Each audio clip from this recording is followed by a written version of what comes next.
Hey everyone, welcome back to my channel. I'm Rick Gannon and I'm the author of this best-selling book, 45 Ways to Buy Property. It literally does what it says on the cover. So in this video, I want to go through a breakdown of purchase lease options or lease purchase options. You may have heard of them, you might not have heard of them, but a few things I want to try and help you with on how you can get them set up, what they are, how much money you can make from them, and the things and the pitfalls that you need to look out for. So before we start, can you please click on that subscribe button so you don't miss any of my other videos. So purchase lease option or lease purchase option, what are they?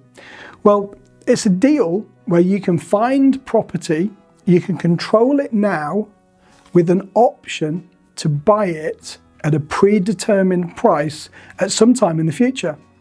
Now that price could be a future price, it could be more than it's worth now, or it could be the price that it's worth now, and maybe the owners have struggled to sell the property, so they're quite happy to do a deal from you. So the way that we break this down is, we've got the house is in the middle, and you're the investor. This is you right here. So as the investor, you will lease the house either under a lease agreement or a management agreement from the vendor. You will pay the bills, so all of the bills will be your responsibility now. That's your water, your gas, your electric, your cleaner, all of the maintenance that's internal, but not the external maintenance, because that will be covered under their buildings insurance. So now we've got control of the house. We've got an agreement with the vendor that we pay them a fixed price every single month to be able to operate this property. So what we then do is we go out and generally we'll turn this into a HMO or maybe even a serviced accommodation where we'll rent this to individual tenants. So in this example, we've got 1, 2, 3, 4, 5 tenants. So these tenants now become ours. We charge £500 a month for each one of these tenants. So that's £2,500 in rent from our tenants. The bills, because we pay those, will come to about £500, and that's including your council tax every month.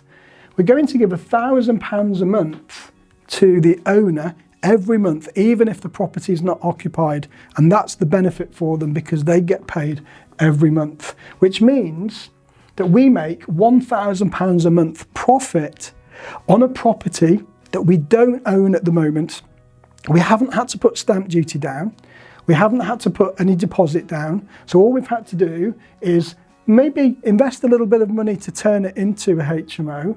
And we've got to make sure we've written a management agreement or a lease option through a lawyer. So those are our only expenses. And the great thing is that we've now got the option to buy this house at some time in the future at a predetermined price. Now, hopefully, if we do this over 5 years, if the market continues to grow in the way that we've seen over the last 5 years, then we're locking equity into the property immediately because we're buying it at a set price, it's gone up in value, so we've already got equity in this deal.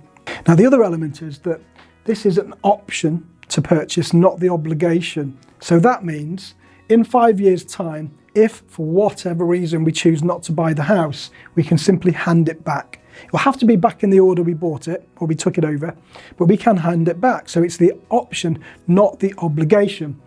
But the owner does have the obligation to sell it to us. So what are the pitfalls and the things that you need to look out for when it comes to options? Now, if you're going to use the property, let's say for a HMO, all right, so that's a house in multiple occupation. That's where we separate all of the property out into individual rooms. Now that might come with the following things that you need to consider. Number one, you might need planning permission.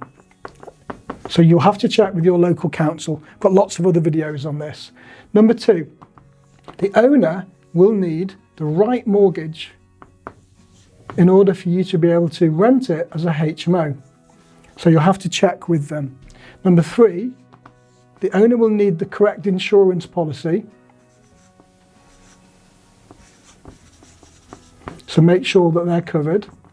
Number four, if the property does have a mortgage, the likelihood is you probably won't be able to use a lease, because a lease is generally a deed, and the mortgage company will have to give permission to do that, and they probably won't. So instead, we could replace that with a management agreement.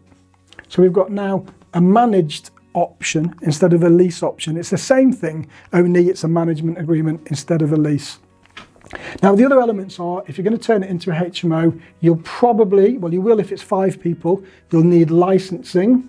So that's something that you'll need to consider as well. So those are the things, those are the main points. Now, I've got videos on all of these individually, so check out my feed. I hope that was useful. That's a quick breakdown on lease options. Let me just put that back up there so you can have another look. And if you do like my content, please do hit that subscribe button. Leave a comment.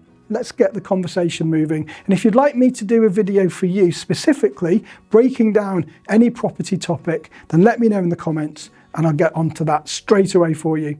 And my book, 45 Ways, grab hold of a copy now. It's like 99p for the Kindle version. It's on Amazon, so you can click on the link in my description for the video and grab yourself a copy of that book. I'll see you on the next one.